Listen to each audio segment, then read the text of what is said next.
Welcome to Level Up. I'm your host, Wayman Daniels. We had to do a little rebroadcast because we were having technical difficulty. That happens in the 21st century, so bear with us. Hey, Tim and Deb, how you guys doing? We're doing great, Wayman. How you doing tonight?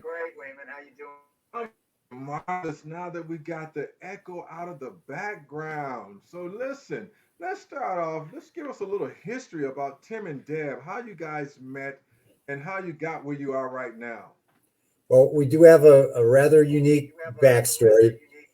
When we were in eighth grade, I was a Honeywell Falls Hornet and Deb was a Lima Indian. And the merger between those two local school districts happened between eighth and ninth grade for us. So we met on the first day of high school, dated for all 4 years, went to separate colleges, ended up literally not seeing each other again for 40 years until my mom passed away. Deb heard about it through the grapevine in Virginia Beach where she was teaching. She wrote me, I wrote her back. One thing led to another. And at the end of that school year, I went down to Virginia and got her and brought her back home to New York. Tim always leaves Hey, something out of the story. I'm about to say, I Deb, he would left go to my something out, I know. mailbox at my school every day, and there would be an envelope there, and the contents of that envelope was a letter that I had written to him 40 years ago. He saved them all. Took me a long time to play those cards. Um, but in terms of the writing, I mean, actually, as fate would have it, we happen to live right next door to the office of our local newspaper, which is the Mendon Honeywell Falls Lima Sentinel. And we shared with them the same story that we just shared with you folks. And they said, well, you guys should write that up. It would make a great story for the paper. We did that. It went over well. And, since 2015, the entire back page of our local paper has been a feature that we write. So at that point, our publisher, Chris Carosis, started saying to us, people love your stuff. You guys should write a book. Well, I mean, that was a tantalizing offer, but a book was going to have to be 50,000 words, which was rather daunting. And then in 2019, a quirky historical concept kicked in, whereby Mm. that summer, during one 30-day period, we saw coming the 50th anniversaries of First Man on the Moon, Mm. Chappaquiddick, the Manson murders, the Woodstock Festival, and it also happened to be the 50th anniversary of the year that we first met as kids. So that was like our sign from God. We had to pick up one of those topics and go with it. And that was what led to our first book, which was called The Beatles, the Bible, and Manson, and tackled the tempestuous topic of the summer of 1969. And since then, we've published four books altogether, the most recent being our current one on Black's Facts.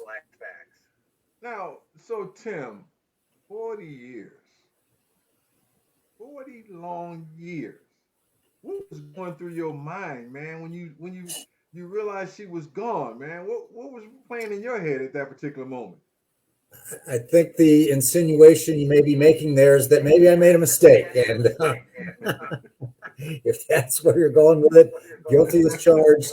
Um, I'm things are back the way they were supposed to be now. Yes. So, Deb, here's a question for you. Here come this guy by the name of Tim Smith after 40 years. When you saw him, what was running through your mind? 40 years have passed. Well, when I heard his voice for the first time on the phone in the 40 years, it was the same old Tim. I mean, it was Mm. just that same voice. I would have recognized it without him even telling me his name. And everything just went right back the way it was. We were extremely close. We grew up through a time where we got to know each other quite well because we were young. Okay. So we knew what ticked in each one of us. So it was just a very easy but and gradual beginning of a new relationship, just older. Just older and wiser. That sounds great because that lets me know that love continues on in the midst of time if you believe in love.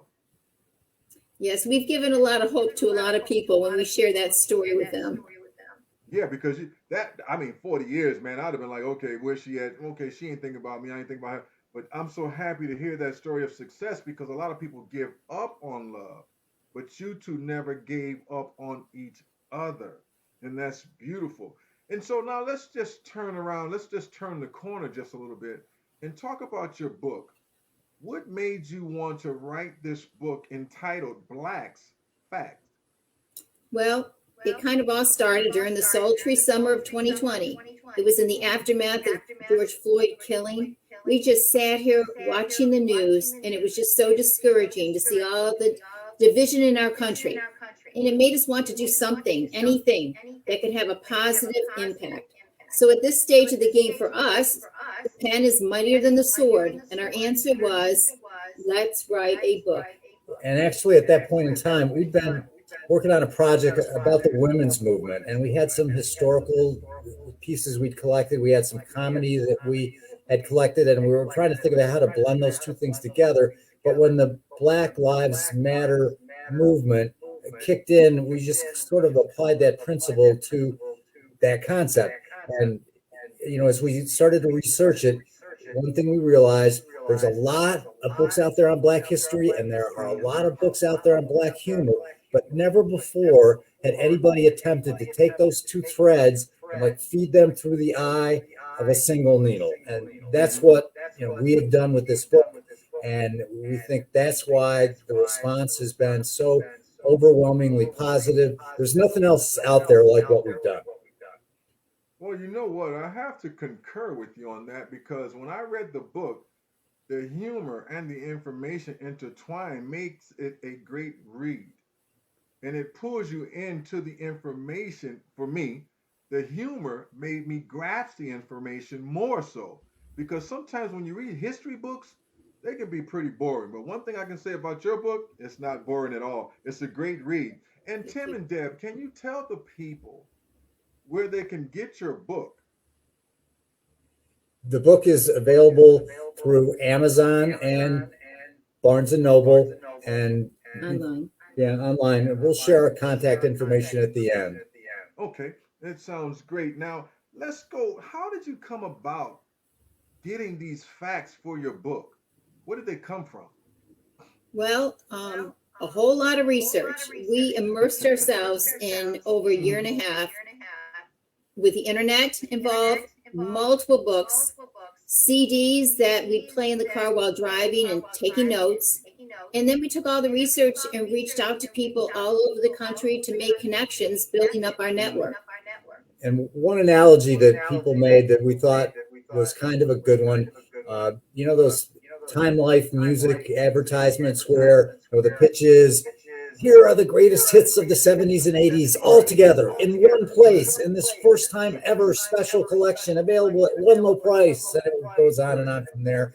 But what we did in the comedy thread of this book is that we have components on 38 different comedians. And when we started doing our research, we established a database. Every time we came across something we thought was funny, we entered it into our database. So then when it came time to pull everything together, we looked back through it, these 38 comedians that we covered, and we picked maybe 5 to 10 funny things that each of them had written or said. And so, the end result is that what you have essentially is an anthology of the 500 funniest jokes and one-liners ever spoken by Black comedians. And they're all out there somewhere. I mean, we found them, but nobody else had ever undertaken the project of trying to combine all of these into one entity. And, that's what is the real attractive thing of the humor aspect of this book, we think. Okay, now I was watching some movies. I'm not that old. I'm 30s, maybe 40s, maybe 50s. I'm not going to tell you. But I was watching some movies and they had this character on a lot of World War II planes. And in these movies, she was a Caucasian. Her name is Betty Boop. Can you give us some little historical perspective pertaining to Betty Boop and how she originated? Yeah, in order to establish that concept of Betty Boop being Black, there's a three-way connect the dots process you have to go through. Can you explain the whole thing about the studio? Yeah, and here's the historical thing that you need for all the pieces to fit. Betty Boop was a cartoon created by the Fleischer Studio. in the early 1930s. It was kind of unique in that it was the first cartoon where the sexuality was so over the top that censorship became an issue.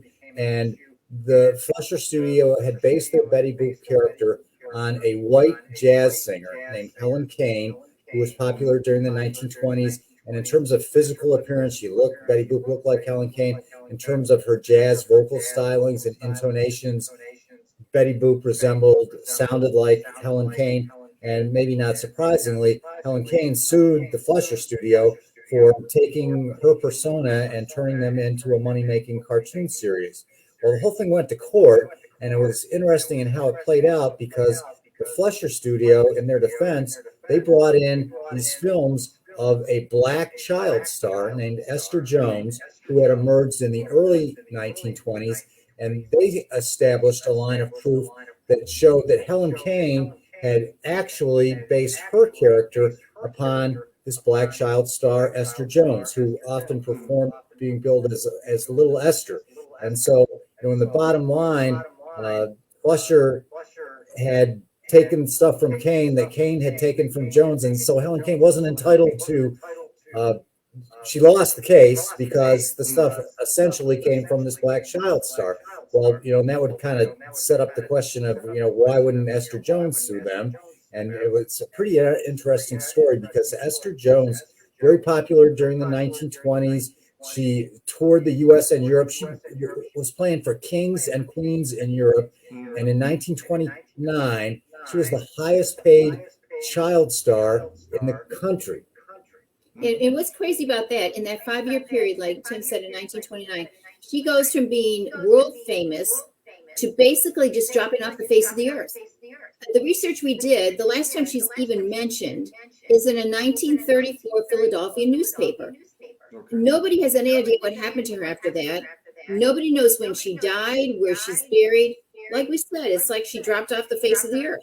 The whole thing was just sort of a weird concept where, how does that happen in a 5-year period where you're the biggest money-making child actor out there, and then 5 years later, you're just gone and nobody knows. And so we shared what we knew about that story in the book. Wow, that's amazing. Now here I want to talk about Claudette Colvin and Rosa Parks. Can you tell us about that story? The interesting thing about that is that Rosa Parks is the name that is synonymous for the woman who refused to give up her seat on the Montgomery bus, which led to the whole desegregation of transportation in the South. And as history actually reveals, Claudette Colvin did exactly what Rosa Parks did only 9 months earlier. So the backstory on why Rosa Parks is the name that lived on, let's establish the timeline for the whole thing. The year was 1955. On March 2nd of that year, Claudette Colvin, 15-year-old girl, refuses to give up her seat on a bus and is arrested for that offense. The Rosa Parks incident occurs 9 months later. It's December 1st, 1955, when she does the exact same thing Claudette did and is arrested. So, why is Rosa the name that we know? Well, it's the whole thing was setting up to become a landmark court case. The people behind it, we just came to the conclusion that, Claudette Colvin, she's just a kid. She's 15. Rosa Parks was in her mid-20s. She was secretary for the NAACP. It was just felt that she would be a more mature, a better face for the entire movement. And, it was a decision that was probably validated by how it all turned out. But it doesn't change the fact that Claudette was really the first person to do what Rosa did. And one thing that came out when we were talking with Wayman this week to get prepared for this is that, we often, in all of our books, we've used poetry throughout them to make it a little bit different and to spice it up. And our usual weapon of choice when it comes to poetry is the limerick. And a definition of a limerick, a little English lit term review for you here. A limerick is a 5-line poem where the first, second, and fifth lines rhyme, and the third and fourth lines rhyme with each other. And so we wrote a limerick about this, and one little piece that you need to note for it all to click together is that when Claudette Colvin was interviewed by Life magazine about the entire incident, they asked her, what was going through your mind at the moment that you refused to give up your seat? And her answer was, she said that she felt Sojourner Truth holding her down by one shoulder and Harriet Tubman holding her down by the other shoulder, and she was glued to her seat. And so we took all of those elements and wrote a little poem about it. And here's our limerick on the Claudette Colvin story. It goes.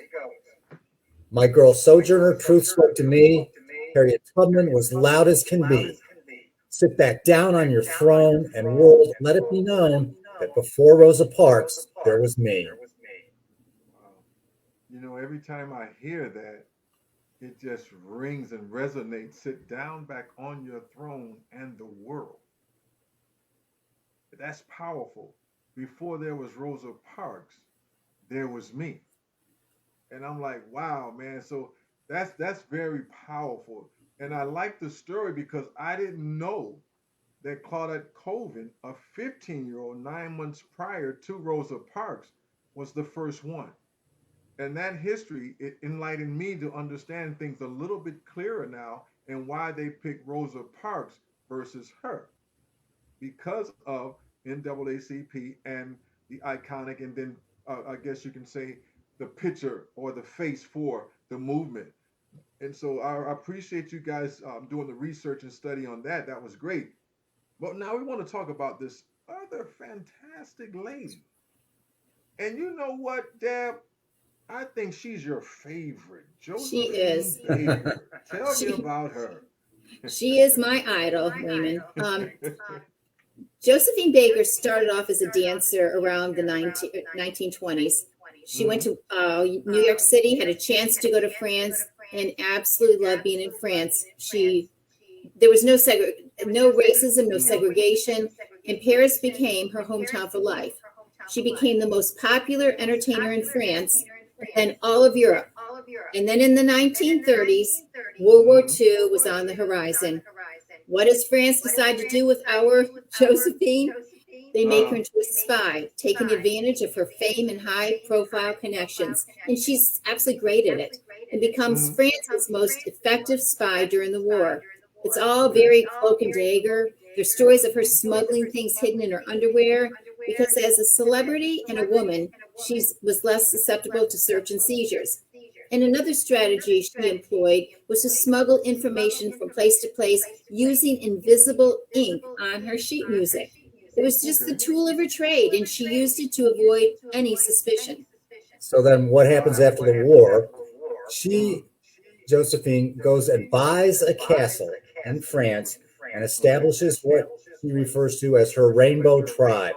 And in this, she originally adopts 12 children from all over the globe, all races, religions, ethnicities. And her goal with this whole project is to prove that people of all races and religions could live together in harmony. And I mean, she was just so ahead of her times in so many ways, undertaking projects like this. And one side effect from it all is that she becomes so famous that there is a clamoring to have her return to the United States because people want to Okay. see her. And she had left the U.S. in 1920. It's like 1950 now, as we're telling this story. So in the 3 decades that she'd been gone, she'd only come back to the United States one time. So it wasn't like she was dying to get back here. She loved it in France. But she realized the power that she was wielding at that point in time. And so what she said to the promoters in the US, she said to them, well, you know what? I'll come back, but I'm only going to do it if every venue I play is totally integrated. And because she was so powerful at that point in time, that the promoters acquiesced to her demands, arrangements were made. She comes back in 1951, embarks upon a wildly successful nationwide tour. It culminates with the NAACP proclaiming Josephine Baker Day, and they have a Hmm. parade for her in New York City. 200,000 people line the streets to honor this woman. And she Yeah. remains involved in the civil rights movement from that point after. And, just to kind of establish the point of how involved she actually was, in 1963, when Martin Luther King Jr. delivered his "I Have a Dream" speech on the steps of the Lincoln Memorial. There were half a dozen people that spoke before MLK did that day. Only one of them was a woman, and that woman was Josephine Baker. And then just one kind of culminating story to, uh, summarize the level of regard and respect that she had risen to. Fast forward 5 years to 68 when Martin Luther King Jr. is assassinated. After that, his wife, Loretta Scott King, went to Josephine Baker in Europe and asked her if she would come back and become the leader, the face of the civil rights movement in the United States. And I mean, what an honor to be asked to assume that. And she thinks about it, but I mean, the bottom line turns out to be the kids. She's got this, this castle full of kids. Seems like a funny way to word it, but that's what she had. And she felt a level of commitment to them that she could not just abandon them to come back to the United States to do that. So she, very politely and respectfully declines. But again, it's just, that's the epitome of summarizing the level of respect that was afforded Josephine Baker by the end of her involvement with the civil rights movement. Wow, you know what? I got three people in mind. One is MacGyver. She had to be creative. And then it's another guy by the name of Michael Jackson. She was a smooth operator. To be a spy and to not get caught, she had to be very smooth and charismatic. And she had to be a quick thinker like MacGyver to accomplish that and still be alive to get this information out. Now, who would ever thought that she would have to look for invisible ink? That's creativity within itself. So that was a great story about Josephine Baker. And then to have a castle, 12 kids from different ethnicities and groups, that was very powerful. So thank you for that. Now we're going from the boycott on the bus to Josephine Baker from being a spy. Let's go now to the White House. It's this guy by the name of Barack Obama. Tell me about him because I never knew where he was born because of all the chaos. Where was he born? Oh, he was definitely born in Hawaii, but let's take you back to his roots.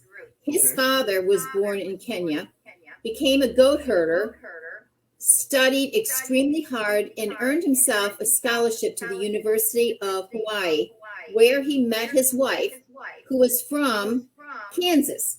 Now, when they married, and Barack was born on August 4th, 1961, at the Kapiolani Medical Center for Women and Children in Honolulu, the notion that the couple would make a spontaneous trip to Kenya for the Kansas girl to give birth is not only untrue, it's really kind of silly. Right. So that was a farce. He was not born in Africa, but he was born in Hawaii. So that was misinformation. Or then again, they did have out there, we don't know where he was born. And I thought that was crazy. But that enlightened me a lot about that. But it's something else that I noticed that when I read your book, again, we were talking about humor and facts. In your book, you state that Barack Obama has a sense of humor. Can you give me some examples of that? Well, yes, absolutely. Another book that we wrote that Jet unpublished did a book with a segment on every president ever of the United States. And in doing research for that, one thing that came to light was that Barack Obama was, if not the funniest president ever, close. I mean, he was a riot. And the one capacity where this would be seen coming out the most probably would be there's an annual White House Correspondents' dinner. And it's an event where they invite the press in, and it's taken place for decades now. And it's kind of strange in that it becomes the job of the president to basically become a stand-up comedian for that one night and have to get up and deliver a comedy routine. And certain presidents have been better at it than others. And then, most recently when Trump got in, he didn't even do it because he was at such odds with the press that the whole thing just didn't happen. But, that was too bad. But back when it was happening, when Barack did it, well, we went back and pulled out some of what we thought were his funniest lines from that. You set it up. I'll play Barack Obama. At the 2013 White House Correspondents' dinner, just after Hillary Clinton had been caught on video drinking beer and dancing while on a summit meeting in Cartagena, Colombia, he said, Obama comes out and says about that, despite many obstacles, much has changed during my time in office. 4 years ago, I was locked in a brutal primary battle with Hillary Clinton. 4 years later, she won't stop drunk texting me from Cartagena. And also ribbing Donald Trump at a 2011 White House Correspondents' dinner, right after the debate about Obama being born in the U.S. had finally been put to rest. And about that, Obama said, now, I know that he's taken some flack lately, but no one is prouder to put this birth certificate matter to rest than the donor. And that's because he can finally get back to focusing on the issues that matter. Like, did we fake the moon landing? What really happened in Roswell? And where are Biggie and Tupac? In disclosing his bucket list at the 2013 White House Correspondents' dinner, he said, my advisors asked me, Mr. President, do you have a bucket list? And he said, I have something that rhymes with bucket list. Take executive action on immigration. Bucket. New climate regulations. Bucket. And warning the Jonas Brothers at the 2009 White House Correspondents' dinner, he said, the Jonas Brothers are here tonight. They're out there somewhere. Sasha and Malia are huge fans. But boys, don't get any ideas.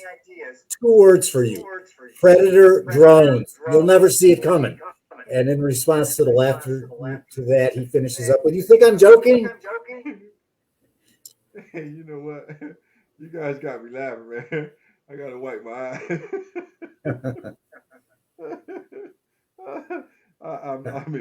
I'm glad that we can have humor with the facts and history because that's what life is all about, having fun. And I truly appreciate you guys coming on, getting me to laugh and to see the facts and to have some fun with the humor. But now let's switch a little bit. It goes by the name, or it's a holiday. It became a holiday in 2021, I believe, and it's called Juneteenth. Can you guys give us some insight on Juneteenth and how it started and how it came about? Yeah, when the Emancipation Proclamation went into effect January 1st, 1863, it became a matter of enforcement. Until the Confederacy surrendered, the Southern states could ignore the Emancipation Proclamation. So the most part of those slaves were free in April of 1865 when Lee signed the treaty at Appomattox. But after Lee surrendered, people in Texas put together their own militia and continued to proclaim freedom from the Union Army until they arrived in Galveston, Texas on June 19th to set things straight. So there's your basic Juneteenth story, which seems to wrap around the concept that it's the date that slavery finally ended once and for all in the United States. But in researching that topic that we found interesting is that there were actually 2 later dates when slaves in what is now the United States were free. So what's the story on that? And part of it had to do actually with the wording of the Emancipation Proclamation, which stated that all slaves in country or in states that had seceded from the Union would be free. Well, there were 2 states that were called border states. It was Kentucky and Delaware, and they had slaves, but they never actually seceded. So by the letter of the law, the Emancipation Proclamation did not apply to them. And people in those 2 states, some people kept their slaves after Juneteenth. And it wasn't until 3 months later, in December of 1865, when the 13th Amendment was approved, that slaves in all of the United States were free, once and for all. So how is there still one more piece out there? Well, here's the historical component on that one. If you look at maps from back then, there's a big parcel of land that is called sometimes the Oklahoma Territory, sometimes the Indian Territory, but it was the territory that had been given to the Indians when they were moved out of the eastern half of the United States west of the Mississippi River. And it's a huge swath of land that starts in modern day Oklahoma, goes all the way up to the northwest corner of the country in Washington state. And there were people in the Oklahoma territory that had slaves, and they were, unaffected by anything that the United States government did because they weren't part of the United States yet. They were under Indian rule. And it wasn't until April of 1866, the entire next year, that the United States government signed a treaty with the Indians that ended slavery in the Indian territory. So the whole Juneteenth story, I mean, it's wonderful that recognition is given, but we just thought it was also important to know there's a little bit more to the story than you tend to hear on the surface.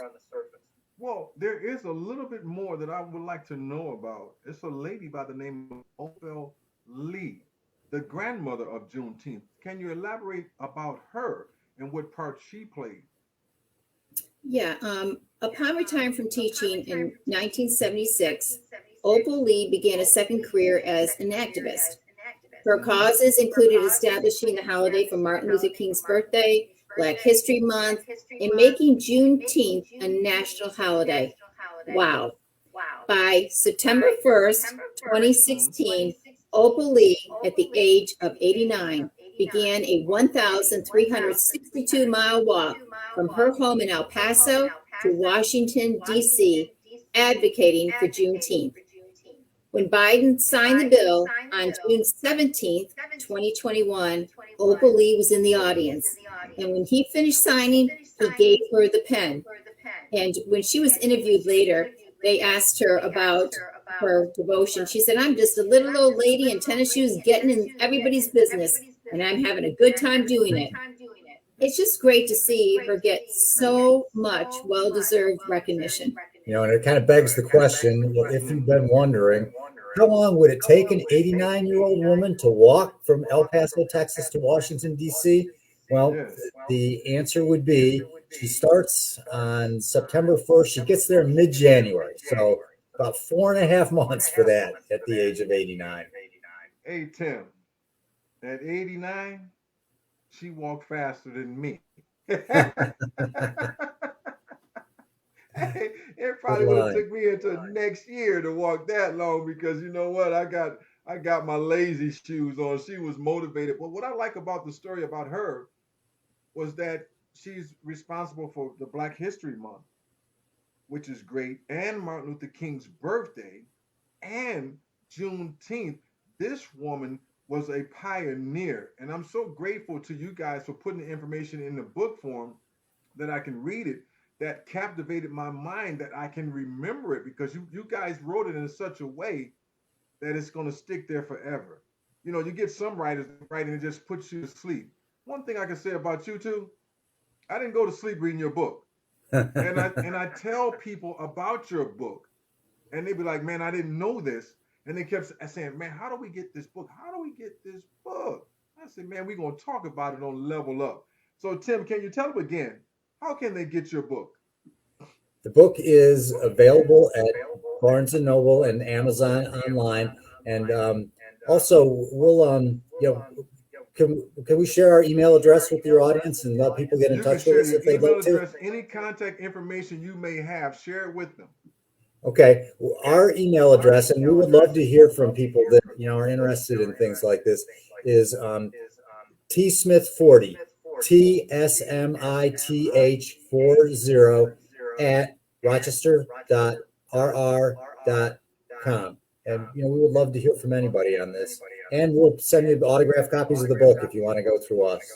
Wayman, one thing that we really research that we did, we just immersed ourselves in like over a year and a half of research with even listening to CDs in the car and taking notes, reaching out to different people that we knew would have ideas to help us with getting to the depth of that we got to. And our whole thing was our goal to expose the uncovered. And to me, that was, to us, that was so important. Let's show people some other people that they don't know of. Let's make them aware of that. And you guys done a great job with that, because when you were talking about the comedians in your book and other people in your book, that information again I didn't know. For those that are watching, again, the name of this book is Black's Facts. It's an outstanding book. Please get it. I'm going to post a picture on my Instagram, my Facebook page, so that you can see this book and where you can get it. Now, Tim and Deb, before I let you guys go, what words of wisdom can you pass on to the audience? Well, and we didn't really plan anything for this, but the one concept I would say was behind our initiative in tackling this was just the notion of cultural awareness, and the idea that the more people know about each other, the greater their capacity to understand and have compassion for one another. And as we went through this, we sent out pre-publication copies of this to the Black History departments at over 300 colleges and at all of the HBCUs in the country. There's about 100 of them, and that acronym stands for Historically Black Colleges and Universities. And we got back so much feedback from different people that it just validated the work that we had done, and it was just, the whole thing turned into such a positive experience. And we've loved all the contact that people have made with us. And again, love to hear from anybody. I think what we told you, when we set up the Facebook thing to do this, our Facebook account got hacked and we had to start over again. So like right now, Wayman is our only friend in the world, literally. So if anybody else wants to get on there and friend up with us, we're ready, willing, and able. Hey, contact on Facebook. Also, just send him a note and just let him know how much you enjoyed him and how you can get in contact with him pertaining to the book. Again, Tim and Deb Smith, thank you for coming. My name is Wayman Daniels, the host of Level Up. Next week's guest is going to be Matt Della Porta. Matt Della Porta, professor at Monroe Community College. That will be mental health. A great discussion we're going to have next week. And guess what, guys? You can also follow me on Instagram, Wayman Daniels. Yes, it's that man again, Wayman Daniels. But if you can't find me there, go to YouTube, Wayman Daniels Level Up. Look forward to seeing you guys next week with a special guest, Matt Della Porta. Mental health topic. Again, thank you, Tim and Deb Smith, for coming on the show. Everybody have a great day. Thank you. Thanks. Thank you. All right, We loved guys. it. All right, thank you.